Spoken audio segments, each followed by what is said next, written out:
आप सभी का हम सबके YouTube channel learning with Sumit में।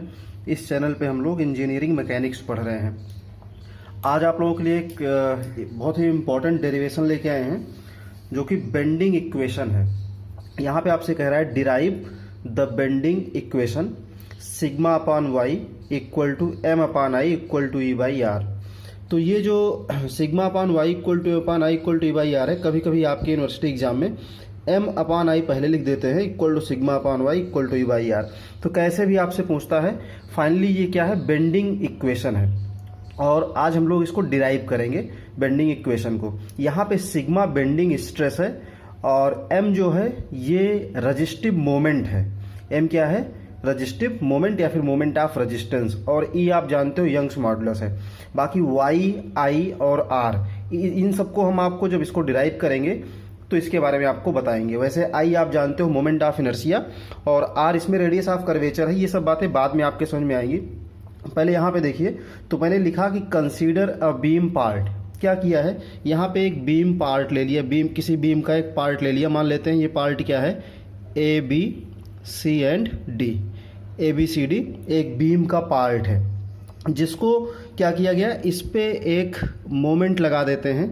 लेट सपोज ये आपका मोमेंट क्लॉकवाइज है और इस तरफ से एंटी क्लॉकवाइज, मतलब ये एक यहाँ पे क्या किया गया, सिंपल बेंडिंग हो रही है। इसको बेंड करने की कोशिश की गई।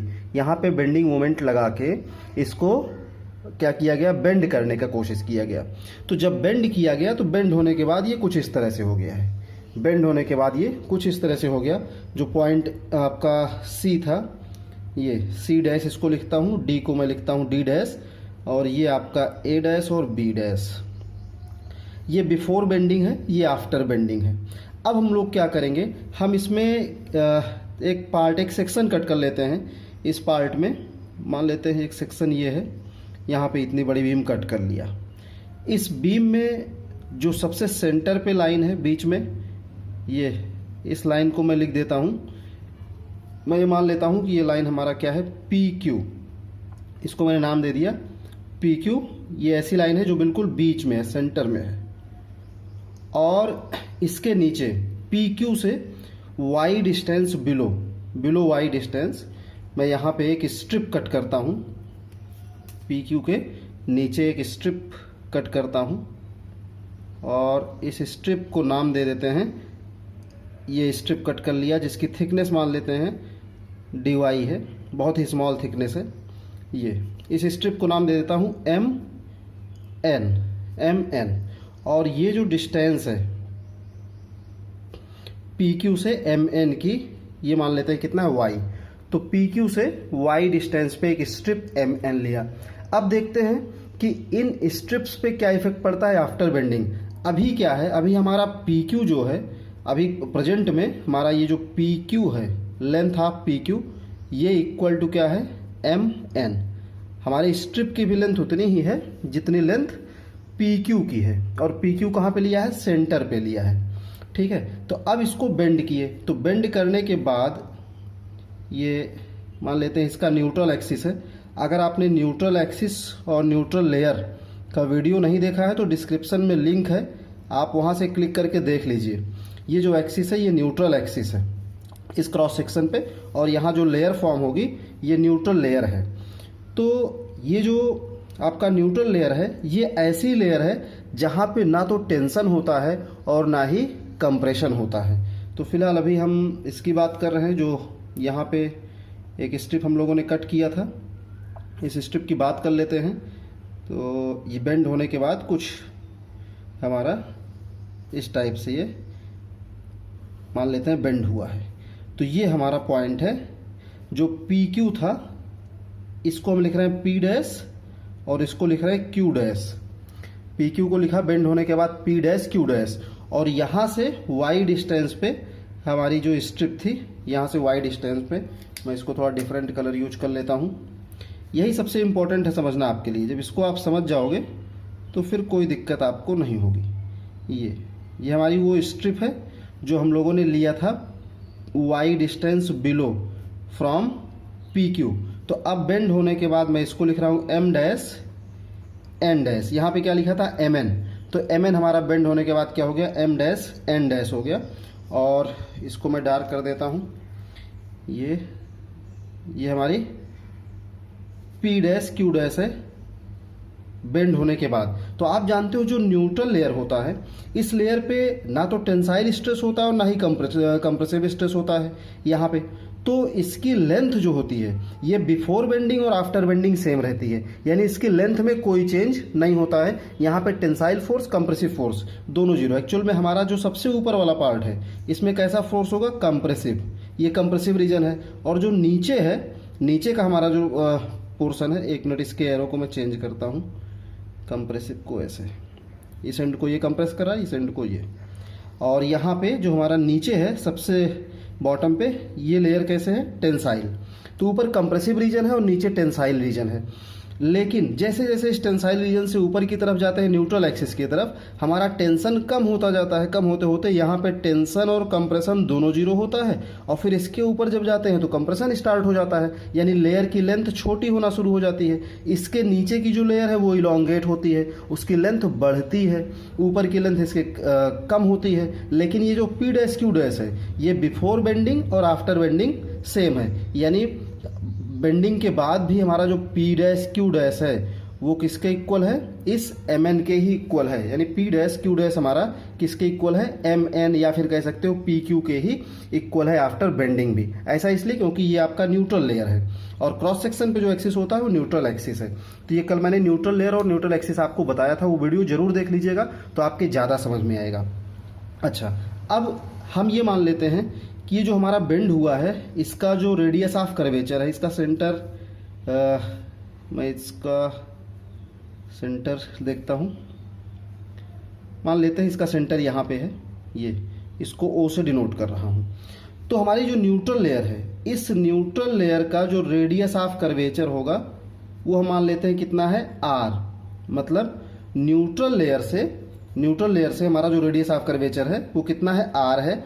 और इस न्यूट्रल लेयर से वाई डिस्टेंस पे हमने क्या किया था, स्ट्रिप लिया था। अगर आपको याद हो तो एम एन स्ट्रिप हमारा कहाँ पे है, पी क्यू से वाई डिस्टेंस पे। तो वाई डिस्टेंस पे हमारा स्ट्रिप है। अब हम ये देखते हैं कि इस वाई डिस्टेंस पे जो स्ट्रिप लिया गया इसमें कितना स्ट्रेन हो रहा है, यानी कितना डिफॉर्मेशन हुआ, चेंज इन लेंथ कितना हुआ, ये हम पता करते हैं। कि बिफोर बेंडिंग कितना था, ये एम एन था, आफ्टर बेंडिंग हो गया है एम डैश एन डैश। हम लोग इसमें देखेंगे कितना स्ट्रेन डेवलप हुआ है। और ये जो हमारा एम एन है, मैं यहाँ पे लिख देता हूँ, ये वाई डिस्टेंस पे है आर से।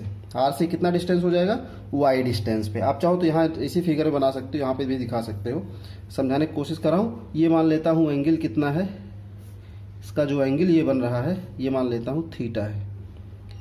एंगल मान लेता हूँ कितना है, ये थीटा एंगल है, थीटा एंगल, ठीक है। तो अब हम फाइंड करते हैं स्ट्रेन इन स्ट्रिप। एक्चुअली में हमारा पर्पज ये है बेंडिंग स्ट्रेस फाइंड करना। बेंडिंग स्ट्रेस हम तब फाइंड कर पाएंगे जब हम स्ट्रेन पहले फाइंड कर लें। तो बेंडिंग स्ट्रेस को फाइंड करने के लिए हम क्या कर रहे हैं, इसमें पहले पहले स्ट्रेन फाइंड करते हैं। तो strain in strip equal to कितना हो जाएगा, इसमें स्ट्रेन आप जानते हो change in length upon original length होता है, और चेंज इन लेंथ कितना होगा, फाइनल लेंथ। तो बेंडिंग के बाद इसकी लेंथ कितनी है, M dash N dash. Initial length कितनी थी, एम एन थी, minus M N upon initial length M N. तो यहाँ से हम क्या करेंगे, स्ट्रिप में स्ट्रेन फाइंड कर लेंगे कितना है। तो एम डैश एन डैश कितना होगा, ये जरा देखो, हमारा जो एम डैश एन डैश है ये इस सेंटर से कितनी डिस्टेंस पे है, आर प्लस वाई। और जो एंगल बन रहा है आर्क का, कितना बन रहा है, थीटा। जो आर्क एंगल बना रहा है कितना बना रहा है, थीटा बना रहा है। तो यहाँ से हम कह सकते हैं कि हमारा जो एम डैश एन डैश होगा, ये आर्क है। तो आप जानते हो आर्क इक्वल टू कितना हो जाएगा, ये हो जाएगा रेडियस इंटू एंगल, यानी M dash N dash equal to हमारा क्या होगा, एम डैश एन डैश। ये इक्वल टू अगर यहाँ से हम देखेंगे तो ये हो जाएगा आर प्लस वाई थीटा। और एम एन कितना होगा, हमें एम एन भी पता करना है। तो एम एन तो इसमें कहीं है नहीं, इसमें पी डैश क्यू डैश है। तो पी डैश क्यू डैश कितना होगा, पी डैश क्यू डैश यहाँ से कितनी डिस्टेंस पे है, आर डिस्टेंस पे है। पी डैश क्यू डैश यहाँ से आर डिस्टेंस पे, यानी इसका रेडियस आर है। जैसे एम डैश एन डैश का रेडियस कितना था, आर प्लस वाई, तो पी डैश क्यू डैश का रेडियस कितना है, आर है, तो ये हो जाएगा आर थीटा। अब आप जानते हो P dash Q dash equal to कितना है, M N, P dash Q dash M N के इक्वल है, तो इसलिए हमारा जो एम एन होगा, एम एन ये भी कितना होगा, आर थीटा ही होगा। अब इन दोनों की वैल्यू यहाँ पुट करते हैं, तो हमारा स्ट्रेन इन स्ट्रिप आ जाएगा R plus y theta minus R theta upon R theta. तो यहाँ से इसको सिंप्लीफाई करेंगे तो R theta plus y theta minus R theta, तो आर थीटा से आर थीटा कैंसिल हो गया, ये आ गया y theta upon R theta, फिर थीटा भी कैंसिल हो जाएगा, कितना आ जाएगा, वाई बाई आर। तो यहाँ से हमें पता चल गया कि स्ट्रेन जो हमारा आया, स्ट्रेन इक्वल टू आ गया वाई बाई आर। लेकिन हम जानते हैं, हमें एक्चुअली फाइंड करना था स्ट्रेस, तो हम जानते हैं स्ट्रेस और स्ट्रेन का रिलेशन। अगर हुक्स लॉ आपने पढ़ा हो, हम लोगों ने जहाँ पे यंग्स मॉडुलस फाइंड किया था, तो वहाँ पे आपको बताया था कि स्ट्रेस और स्ट्रेन का क्या रिलेशन होता है। अगर आपने उसे नहीं देखा है तो उसे एक बार जरूर देखिएगा। तो स्ट्रेन को हम लिख सकते हैं, स्ट्रेन को हम क्या लिख सकते हैं, मैं यहाँ पे लिख रहा हूँ, और स्ट्रेन को मैं लिख सकता हूँ stress upon modulus of elasticity, stress upon modulus of elasticity, strain equal to, क्योंकि modulus of elasticity equal to होता है स्ट्रेस अपॉन स्ट्रेन, तो strain equal to sigma upon E लिख सकते हैं, इक्वल टू क्या हो गया, वाई बाई आर। तो sigma upon E equal to y by R, ये हमारा एक रिलेशन आ गया जो कि बेंडिंग स्ट्रेस के लिए होगा। इसको मैं लिखता हूँ equation number 1, sigma upon y, या फिर एक मिनट, इसमें थोड़ा सा और अगर हम चेंज कर दें तो हम कुछ उस फॉर्म में इसको लिख पाएंगे जिस फॉर्म में हमें प्रूव करना है। तो इसको इक्वेशन 1 अभी नहीं लिखते हैं, मैं यहाँ पे और करके, और इसको ऐसा लिख सकता हूँ, वाई को नीचे ले जाता हूँ, sigma upon Y equal to E by R, इस तरह से लिखते हैं। ऐसा इसलिए लिख रहा हूँ क्योंकि हमें जो प्रूव करना है उसमें sigma upon Y equal to E by R है, उसमें सिग्मा अपॉन ई के फॉर्म में नहीं प्रूव करना था। तो इसको मैं लिखता हूँ इक्वेशन नंबर 1, ये हो गया इक्वेशन नंबर 1, इस बात का ध्यान रखिएगा। अब हम लोग क्या करते हैं, हमें फाइंड करना है रेजिस्टिव मोमेंट। तो रेजिस्टिव मोमेंट के लिए हमें चलना पड़ेगा क्रॉस सेक्शन व्यू पे। क्रॉस सेक्शन व्यू क्यों, क्योंकि एक्चुअल स्ट्रेस जो डेवलप होगा वो तो इस बीम के इस क्रॉस सेक्शन पर डेवलप होगा, बीम के इस क्रॉस सेक्शन पर डेवलप होगा। एक्चुअल स्ट्रेस जो होगा ये बीम के क्रॉस सेक्शन पर डेवलप होगा। तो अब हम इसके क्रॉस सेक्शनल व्यू की बात कर लेते हैं, इस बीम के क्रॉस सेक्शनल। तो मैं यहाँ लिख रहा हूं but actual stress will develop on cross section of beam. तो क्रॉस सेक्शनल व्यू अगर हम बीम की बात करें तो बीम का क्रॉस सेक्शन कुछ ऐसे है, रेक्टेंगुलर बीम है, इसका क्रॉस सेक्शन कुछ इस टाइप से होगा, ये इसका क्रॉस सेक्शन हो गया। अब इस क्रॉस सेक्शन में हमारा जो न्यूट्रल एक्सिस है, आप जानते हो क्रॉस सेक्शन में न्यूट्रल एक्सिस इसके सेंट्रॉइड से ही पास होता है, ये क्या है, न्यूट्रल एक्सिस है, न्यूट्रल एक्सिस। और न्यूट्रल एक्सिस हमारा कौन सा था, यहाँ पे पी डैश क्यू डैश, यहाँ पे पी क्यू था, तो मैं इसको सीधे सीधे लिखता हूँ। न्यूट्रल एक्सिस हमारा कहाँ, किसको, यहाँ पे इसका ट्रांसवर्स सेक्शन होगा पी क्यू का, तो ये हमारा हो गया न्यूट्रल एक्सिस। इस बात का ध्यान रखना, ये क्या है, न्यूट्रल एक्सिस है। इसको इस पी क्यू से मत समझना क्योंकि यहाँ पे पी क्यू हमारी लेयर थी फ्रंट पे, ये हमारा क्रॉस न्यूट्रल एक्सिस है। आप चाहो तो एन ए भी लिख सकते हो। अब इस न्यूट्रल एक्सिस से वाई डिस्टेंस नीचे हम लोगों ने स्ट्रिप कंसीडर किया था, न्यूट्रल एक्सिस से वाई डिस्टेंस बिलो ये स्ट्रिप कंसीडर किया था। मतलब ये जो हमारा लेंथ है, ये डिस्टेंस, ये कितना था, वाई डिस्टेंस था बिलो फ्रॉम न्यूट्रल एक्सिस। थोड़ा ध्यान से समझिएगा क्योंकि डेरिवेशन बहुत इंपॉर्टेंट है और चीज़ों को इधर उधर से ऐड करना पड़ रहा है। एक बार हम लोगों ने फ्रंट व्यू इसका देखा, अब इसका क्रॉस सेक्शनल व्यू देख रहे हैं। तो यहाँ पे अगर हम रजिस्टिव फोर्स फाइंड करें इस स्ट्रिप में, तो there for resistive force developed by strip, resistive force developed by strip कितना रजिस्टिव फोर्स डेवलप करेगा, तो रजिस्टिव फोर्स आपका हो जाएगा, हम लोग फार्मूला जानते हैं, सिग्मा इक्वल टू होता है पी बाई ए। तो फोर्स इक्वल टू कितना हो जाएगा, रजिस्टिव फोर्स इक्वल टू हो जाएगा स्ट्रेस इनटू एरिया। हम इस स्ट्रिप का एरिया मान लेते हैं डीए है, हम ये मान लेते हैं कि पूरा हमारा क्रॉस सेक्शन का एरिया अगर ए है तो हम इस स्ट्रिप के एरिया को मान लेते हैं कितना है, डीए। तो यहाँ पे हमारा स्ट्रेस ये हो गया सिग्मा इंटू डीए, लेकिन अगर इक्वेशन 1 से देखोगे तो सिग्मा इक्वल टू क्या हो जाएगा, इसको हम ऐसे लिख सकते हैं from equation 1 sigma equal to E by R into Y हो जाएगा। तो ये इक्वल टू हो गया, इन प्लेस ऑफ सिग्मा हम लिख सकते हैं E by R into y dA, यानी स्ट्रेस इंटू डीए को हम लिख सकते हैं E by R y dA. ऐसा ही इसलिए लिख सकते हैं फ्रॉम इक्वेशन 1, तो मैं यहां लिख दे रहा हूं from equation 1,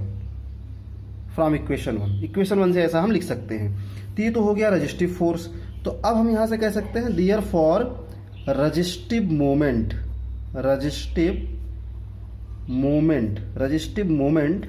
developed by strip. तो ये तो रजिस्टिव फोर्स आया, तो रजिस्टिव मोमेंट कितना होगा, ये हो जाएगा रजिस्टिव फोर्स इनटू डिस्टेंस। ये कितना हो जाएगा, ये हो जाएगा रजिस्टिव फोर्स इक्वल टू, मैं इसको लिख रहा हूं resistive force R dot F लिख दे रहा हूं, resistive force into distance from neutral axis. तो रजिस्टिव फोर्स हमारा कितना है, रजिस्टिव फोर्स हमारा है ई बाई आर वाई डीए। ये रजिस्टिव फोर्स हम लोगों ने फाइंड किया था, रजिस्टिव फोर्स कितना आया था E by R y dA into distance कितना है from neutral axis, y distance है। तो हमारा जो मोमेंट आ गया ये कितना आ गया, ये आ गया यहां से equal to E by R Y square DA. तो इतना रजिस्टिव मोमेंट डेवलप कौन करेगा, ये स्ट्रिप। तो टोटल रजिस्टिव मोमेंट कितना हो जाएगा, इसको इंटीग्रेट कर देंगे। तो therefore we can write it total resistive moment equal to इसको इंटीग्रेट कर देते हैं। तो इसमें ई बाई आर हमारा कांस्टेंट है, integration of Y square DA with respect to area, इसको इंटीग्रेट कर देंगे तो हमें टोटल रजिस्टिव मोमेंट मिल जाएगा developed by this cross section. तो हाँ, यहां पे ध्यान दीजिए, ये integration of Y square DA क्या है, डीए हमारा एरिया है, स्ट्रिप का एरिया कितना है डीए, और वाई क्या है, न्यूट्रल एक्सिस से डिस्टेंस फ्रॉम न्यूट्रल एक्सिस।